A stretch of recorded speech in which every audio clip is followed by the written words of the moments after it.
ସକାଳୁ ସକାଳୁ ବଗିଚାକୁ ପ୍ରଥମେ ଆସିଲା ପରେ ପ୍ରଥମେ ହାତରେ କଇଁଚି ଧରିନେଇଥିଲି କାହିଁକିନା କଇଁଚି ଧରିଲା ମାତ୍ରକେ ଗଛର ପ୍ରନିଂ କରିବା ଏଇଟା ଆପଣ ଜାଣିସାରିବେଣି। ତ ଆଜି କୋଉ ଗଛର ପ୍ରନିଂ କରୁଛି ଦେଖନ୍ତୁ, ଏଇଟା ହେଲା ମୋର ନାଗଚମ୍ପା।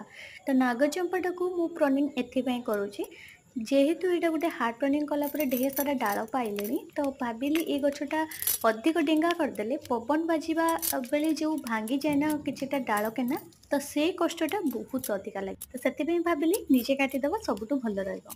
ତ ଏବେ କାଟିଦେଲେ ଗଛଟା ଟିକେ ମାନେ ଟିକେ ଗହଳ ରହିବ, ଯେମିତିକା ଗଛଟା ତଳୁ କୁଆଁ ଢେର ଗୁଡ଼େ ଦେଇଥିବ, ମୂଳଟା ପୁରା ମୋଟା ରହିଥିବ, ଆଉ ବାଙ୍ଗରା ହାଇଟ୍ ରହିକି ଗଛଟା ବହୁତ ଜଲ୍ଦି ଆମକୁ ଫୁଲ ବି ମଧ୍ୟ ଯୋଗେଇବ। ତ ଗଛଟା ଖାଲି ଡେଙ୍ଗା ହେଇଗଲେ ବହୁତ ଜଲ୍ଦି ଫୁଲ ମିଳିବ ତାହା ନୁହେଁ। ତ ଗଛଟା ଡେଙ୍ଗା ହେଇଗଲେ ଲୁକ୍ଟା ଟିକେ ଅଲଗା ଆସିବ, ଯେମିତି ଅବାଗିଆ ଲାଗିବ। ଆଉ ଯଦି ତାକୁ ବାରମ୍ବାର ସଫ୍ଟ ପିଞ୍ଚିଂ କିମ୍ବା ପ୍ରନିଂ କରିକି ଯଦି ରଖିବେ, ଗଛଟା ବହୁତ ସୁନ୍ଦର ଦେଖାହବ। ମାନେ ପାଖରୁ ନୁହଁ, ଦୂରରୁ ବି ଦେଖିଲେ ଆପଣଙ୍କ ଗଛଟା ଏତେ ବଢ଼ିଆ ଲାଗିବ, ଲୋଭ ହବ ସେଇ ଗଛକୁ ଆହୁରି କିଛି ଲଗେଇବା ପାଇଁ।